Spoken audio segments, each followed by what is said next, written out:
ई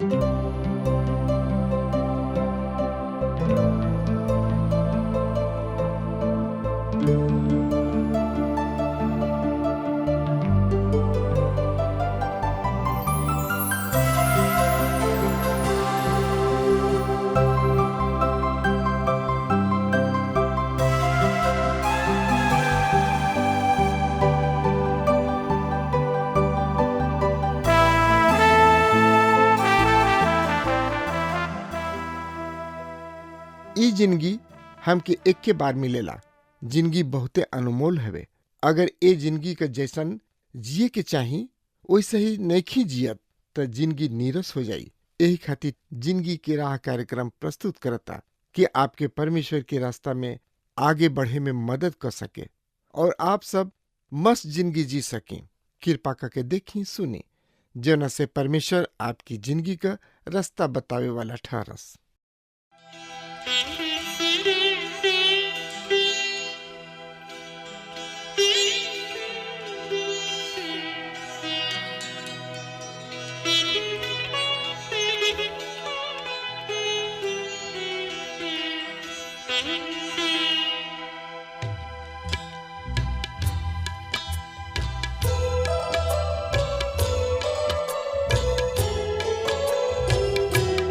एक दिन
आशा बा कि रउआ परम प्रधान परमेश्वर के करुणा से कुशल मंगल होखब और आज के पवित्र शास्त्र अध्ययन कार्यक्रम में सम्मिलित बानी।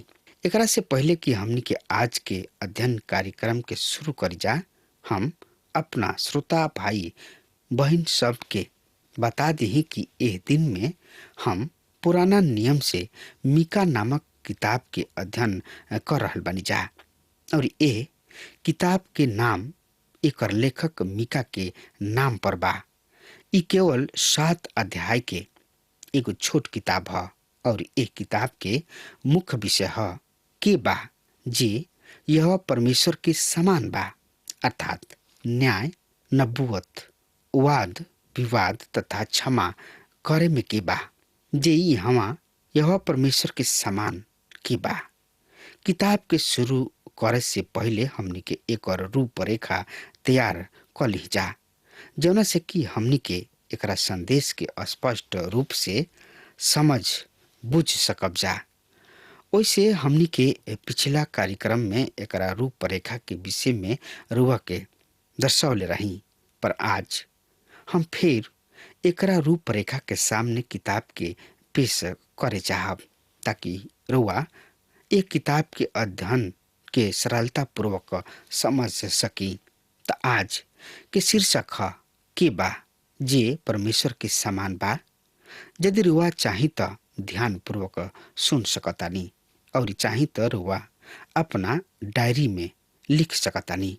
सबसे पहले हमनी के देखे के 1 से 3 अध्याय में भूतकाल में कोइल गुल पाप के खातिर भविष्य में दंड के घोषणा। एकरा अंतर्गत समरिया तथा यरूशलेम के विरुद्ध नबी के पहला संदेश, विशेष पाप के विरुद्ध नबी के दूसरा संदेश और तीसर का विषय हुई अगुआ सबके पाप के निंदा करत नबी के तीसरा संदेश तथा दूसरा खंड 4 अध्याय तथा 5 में भूतकाल के प्रतिज्ञा सब के कारण भविष्य के महिमा के भविष्यवाणी। भूतकाल में प्रतिज्ञा सब के कारण भविष्य के महिमा के भविष्यवाणी। एकरा अंतर्गत हमनी के देखे के आखिरी दिन के बारे में नबूवत और मसीह के दूसरा आगमन तथा उनका राज से पूर्व मसीह के पहला आगमन के नबूवत। तब तीसर का खंड 6 में छुटकारा के कारण वर्तमान पश्चाताप के खातिर वाद विवाद अर्थात बहस। अब चौथा विषय हुई परमेश्वर के क्षमा करे के तथा करुणामय गुण के कारण समस्त अधर्म के क्षमा। ये तरी से ये 4 विषय के लेके हमनी के मीका के किताब के अध्ययन करे के। तो हमरा आशा बा कि ये रूपरेखा मीका के किताब के अध्ययन करे में रुआ के सहायता मदद करी। हमरा साथ आपन पवित्र शास्त्र बाइबल में से देखी मीका नबी की किताब एक पहला अध्याय से 7 पद में एह तरी से लिखल बा। समरिया और यरूशलेम के विषय में यह परमेश्वर के ई वचन जौन की यहूदा के राजा योताम, आहाज और हिजकिया के दिन सब में मीका मोरेशेती के दर्शन मिलल। हे जाति जाति के सब लोग सुना, हे पृथ्वी और उनकर लोग कान लगावा। प्रभु यहोवा परमेश्वर, हाँ प्रभु ही अपना पवित्र मंदिर से तोहरा विरुद्ध गवाही दे। काहे कि देख यहोवा परमेश्वर अपना निवास स्थान से बहरी निकल रहल बा। ऊ नीचे उतरी हैं और पृथ्वी के ऊंचा स्थान सब के रौन दी हैं और पर्वत उनका नीचे बिखर के रह जाई और घाटी सब भर जाई। ऊ आग से पिघलत मोम और ढाल से बढ़त पानी के समान होई। ई सब याकूब के घराना सब और इस्राएल के पाप सब के परिणाम ह। याकूब के आराधना का ह का समरिया ना, और यहूदा के ऊंचा स्थान का ह का यरूशलेम ना। इससे हम समरिया के मैदान के खंडहर के ढेर दाख लगाव के स्थान बना डालब। हम उनका पत्थर सब के घाटी में लुढ़का देब और एकर नेव के उखाड़ फेंकब। उनकर सब मूर्ति टुकड़ा टुकड़ा क दिहल जाई और उनकर सब कमाई आगी में भस्म क दिहल जाई और उनकर सब मूर्ति के हम चकनाचूर क डालब, काहे कि ऊ उन्हें वेश्या के द्वारा संचित कैले बाणे और ऊ सब फिर से वेश्यावृत्ति के कमाई हो जाई। प्रभु अपना वचन पर आशीष देश। आमीन। हाँ श्रोता मित्र भाई बहन, जैसे कि हम रुआ के किताब के परिचय देत समय बतौले रही कि पहला 3 अध्याय अभी योगात्मक बा, निंदात्मक बा। परमेश्वर पिता इस्राएल प्रजा पर उनकर दोष व आराधना सब प्रकट करत कहताणे और ऐसे पहला अध्याय के शीर्षक भूतकाल में कईल गईल पाप सब के खातिर भविष्य में दंड के घोषणा। ये छोट महत्वपूर्ण हर अध्याय में एगो आक्रामक कथन जरूर होई। कभी कभी एक ही पद में और कभी कभी अनेक पद सब में हमनी के ऐसन आक्रामक कथन सब के पढ़ी न जा, जैसे कि यहाँ हमनी के पहला अध्याय में देखतानी जा। पहला अध्याय के पहला पद के रुआ हमनी साथ देखम समरिया और यरूशलेम के विषय यह परमेश्वर के ऊ वचन जौन की यहूदा के राजा योताम, आहाज और हिजकिया के दिन में मीका मोरेशेती के दर्शन मिलल। मित्र, समरिया नगर उत्तरी राज के राजधानी रहे। उत्तरी राज त इसराइल कहलात रहे। इ नगर इसराइल के राजा अमोरी द्वारा बसावल गईल रहे। इ प्रतिमा पूजा के गढ़ रहे। यहाँ प्रतिमा पूजा के सिंहासन रहे।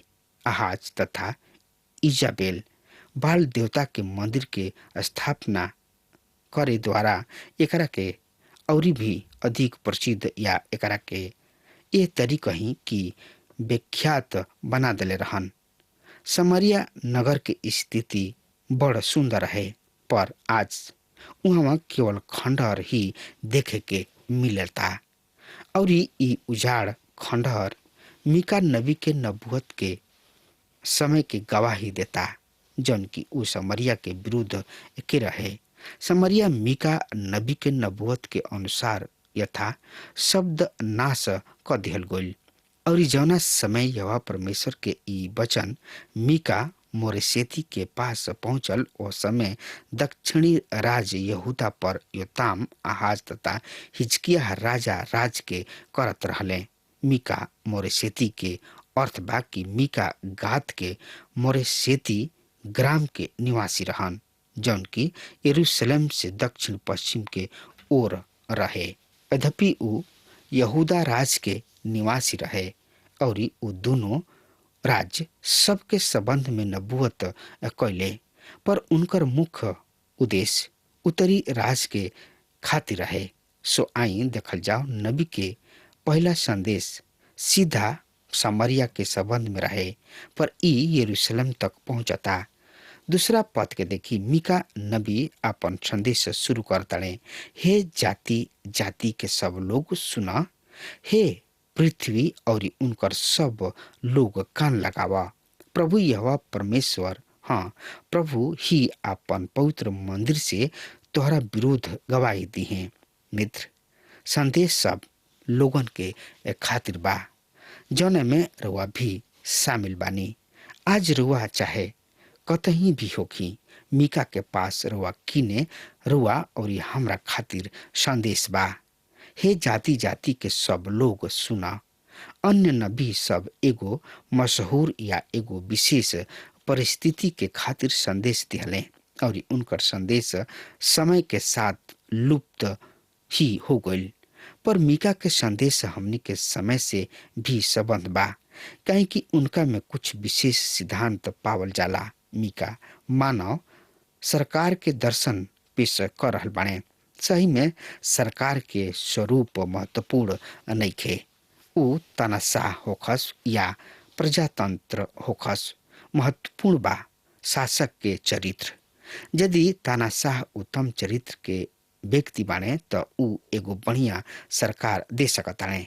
यदि व्यक्ति के उत्तम चरित्र ना होके त प्रजातंत्र भी बढ़िया सरकार देवे में विफल रहल बा। पर प्रभु यीशु मसीह जब आपन राज स्थापित करी हैं, उनकर सरकार के स्वरूप तनाशाह हुई हैं, वो उचित तनाशाह हुई हैं। आज हमनी के रुचि चरित्र के उपेक्षा देखे में अधिक बा। मिका अपना किताब के 3 अध्याय में ए विषय के साथ व्यवहार करी हैं। 3 अध्याय के वो पद में वो कहताने कि उनकर अगुआ घूस लेके न्याय चुकावेलन, उनकर याजक दान लेके शिक्षा देले और उनकर नबी रुपया लेके भावी कहलन। फिर भी वो यह परमेश्वर पर भरोसा राख के कहलन, का यह परमेश्वर हमारा बीच नहीं खन, हमारा पर कोनो विपत्ति ना आई। हाँ श्रोता मित्र भाई बहन, मिका यह तथ्य पर आपन अंगुरी राखताने कि उनकर नबी झूठा बाणे, उनकर धर्म झूठा बा और उनकर अगुआ झूठा बा। मिका कहताने, हे जाति जाति के सब लोग सुन लोग, हे जाति के और उनकर सब लोग कान लगाव लोग। एकर अर्थ बा कि ऊ हमनी सब में से कह रहल बने, काहे कि हमनी के सब ही बानी जा जौन की यह पृथ्वी पर रही न जा।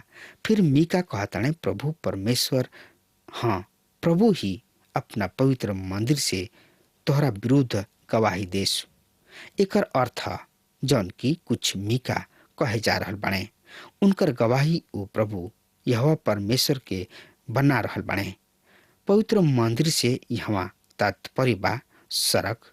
परमेश्वर सड़क में अपना पवित्र मंदिर में रहन, जैसे कि अब भी बा। और परमेश्वर न्याय करे खातिर सड़क से नीचे उतरी हैं। तब यहाँ पहला अध्याय के 3 पद के देखी, काहे कि देख परमेश्वर अपना निवास स्थान से बहरी निकल रहल बने, वो नीचे उतरी हैं और पृथ्वी के ऊंचा स्थान के रौंदी हैं। अब ई भाषा के बढ़िया लगता, यद्यपि ई अनेक रूप से डरावनी भी है। मिका कहताने कि परमेश्वर नीचे उतरी हैं और पृथ्वी के ऊंचा स्थान के रौंदी हैं। मित्र, ऊंचा स्थान का है? ई ऊंचा स्थान प्रतिमा पूजा के स्थान है। पहाड़ी सब तथा पहाड़ सब पर उपासना सब में प्रतिमा स्थापित रहे।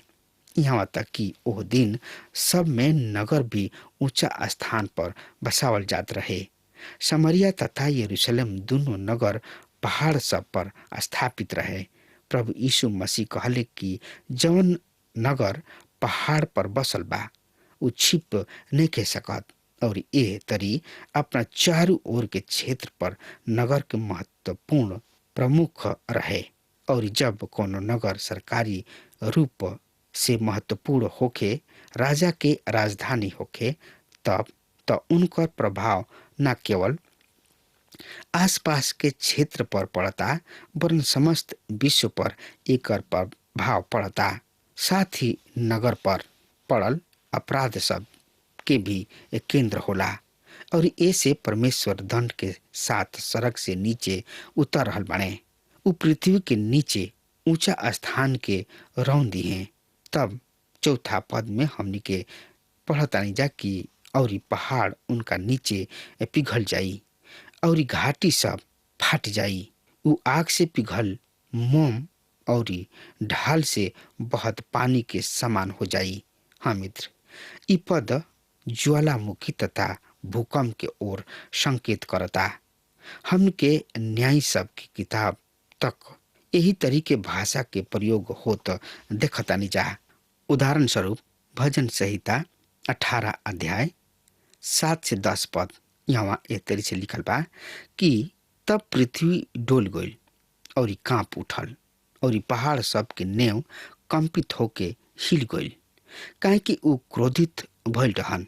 उनका नथुना से धुआं निकल उठल, उनका मुंह से आग निकल के भस्म करे लागल और ओकरा से कोयला धधक उठल और उ आकाश के नीचे झुक के उतर अइले और उनका पैर के नीचे घना अंधकार रहे। उ करूप पर सवार होके उड़ले, वरन हवा के पंख सब पर वेग से उड़ले।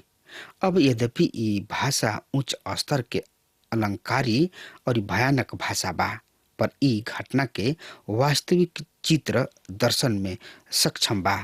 ई भाषा एगो सवाल खड़ा कर देला कि मौसम तथा प्राकृतिक शक्ति सबके नियंत्रित करला। हाँ मित्र, परमेश्वर ही हमें जौन की प्राकृतिक शक्ति सब, भूकंप, ज्वालामुखी तथा मौसम इत्यादि के बस में कैले रहले। हमारा विश्वास बा कि परमेश्वर राष्ट्र सबके तथा शक्ति सबके दंडित करलन और ई प्राकृतिक विपदा सब परमेश्वर के ओर से ई चेतावनी होला। मित्र, परमेश्वर आज भी संसार के कार्य सब में क्रियाशील रहन। हमार ध्यान इस समय तुर्की स्थान अर्थात टर्की देश पर जा रहल बा, विशेष करके ओकर पश्चिमी तट पर ओ महानगर के ओर, जैसे कि इफिसुस तथा परगमुस नगर जौन की कोनो समय रोमी साम्राज्य के जिंदगी दायक नस नाड़ी सब कहलात रहे। जानतानी ए महानगर सब के का भइल? उ महानगर आज खंडहर पड़ल बिया। अब ई साधारण कस्बा सब के रूप में देखल जा सकता। एकर महिमा, एकर प्रताप समाप्त हो गइल। रुआ कहब कि ई ए से बा काहे कि ई क्षेत्र भूकंप के प्रभावित क्षेत्र है। राउर कहल ठीक बा। ई रुचकर बात बा कि मनुष्य सदा भूकंप क्षेत्र में ही जाके बसेला और ये सबन लोग उत्तरी अमेरिका के कैलिफोर्निया में लाखों के संख्या में जाके बस रहल बने, जबकि ई भूकंप प्रभावित क्षेत्र है। और उनकर कहल बा कि हम भूकंप के खातिर तैयार बानी और ए खातिर भूकंप प्रभावित क्षेत्र के भय वहाँ लोगन के बचे से रोके में सफल नइखन। रोमी साम्राज्य के सबसे संघन क्षेत्र आधुनिक तुर्की रहे और ए क्षेत्र के साथ का भइल इतिहासकार बतावताने कि एगो शक्तिशाली भूकंप नगर सब के नाश क दिहलस और लोगन के खातिर बाध्य क दिहले। हाँ मित्र, ई परमेश्वर के न्याय रहे। कारवा एह पर ध्यान देले बानी। हम ये सब घटना सब के प्राकृतिक विपत्ति समझ के हमनी के परमेश्वर के चेतावनी के ओर से लापरवाह मत रही। ऐसा ना होके कि अचानक हमनी पर संकट आ जाओ और हमनी के बचावे वाला केहू ना होके।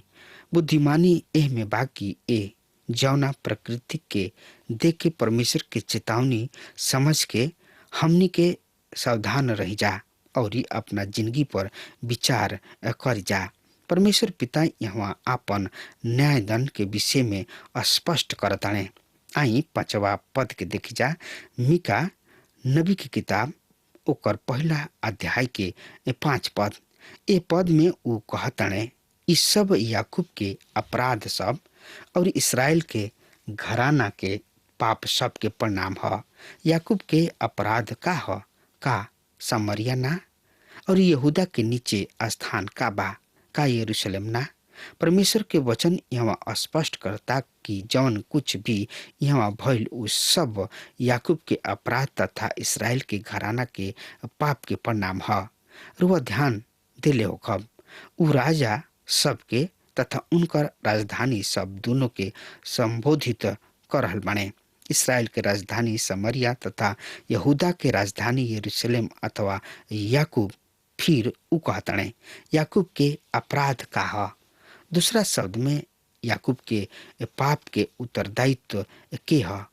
एकर जवाब बा का ई समरिया ना? तब उनकर अर्थात मीका के अगला सवाल बा, यहूदा के निचला स्थान का ह? का उ यरूशलेम ना? यहाँ नबी सब दोष देश के राजधानी के सिर पर मढ़ताड़े। सब दोष यरूशलेम और समरिया के सिर पर बा। मित्र, उ स्थान रहे जहाँ उन्हें परमेश्वर की आराधना करे कर रहे। अब सवाल ई उठता कि का उ वहाँ उनकर आराधना करत रहले? जी हाँ, उ वहाँ उनकर आराधना करत रहले, पर उ एह ऊंचा स्थान सब पर भी जात रहन जौन की प्रतिमा पूजा के गढ़ रहे और वहाँ घोर अश्लीलता तथा अनैतिकता होत रहे। और परमेश्वर पिता कहताने कि यह उ बात बा जेकरा कारण हम ये दू महानगर के दंड देवे जा रहल बानी, काहे कि समस्त यहूदा तथा इसराइल के भयानक रूप से प्रभावित कले। मीका के समय के समस्या यह रहे कि समरिया तथा यरूशलेम नगर भ्रष्ट हो गल रहे और परमेश्वर इहे देवे जात रहन। मित्र, हम के देश तथा प्रदेश के राजधानी सब के स्थिति का बा समाचार पत्र तथा दूरदर्शन द्वारा जौना दशा हमनी के सामने आवेला बहुत दुख तथा मन दुखी हो जाला, काहे कि हम अपना देश से प्रेम करीना। हम परमेश्वरहीन लोगन के प्रबल होत और देश के हानि पहुंचावत देखतानी, वो हमरा के दुख होला। हमार विश्वास बा कि परमेश्वर हमनी के देश के स्थापना विश्व में महान उद्देश्य बा। पवित्र बाइबल स्पष्ट बतावेले कि सरकार परमेश्वर के अधीन बा और मीका ए बात के समर्थन करताने। और रउआ देखनी है कि सरकार के विषय में परमेश्वर के सिद्धांत का बा, अर्थात परमेश्वर के का दृष्टिकोण बा। सो समय अभाव के कारण हम आज यहाँ पर ठहर जातानी। अगला कार्यक्रम में यही विषय के लेके फिर हम आई। तब तक खातिर वह हमरा के आज्ञा दी। परमेश्वर वह के बहुते बहुते आशीष देस। आमीन। हमके विश्वास बा कि ई कार्यक्रम आप सब खातिर फायदेमंद सिद्ध भइल हुई। अगर आप सबके लगे बाइबल से चाहे आपकी निजी जिंदगी से कोनो सवाल होके चाहे कोनो समस्या खातिर प्रार्थना करावे चाहतनी तो हमारी फोन नंबर पर जरूर संपर्क करें और आज का दिन आप खातिर सुखद बनावे।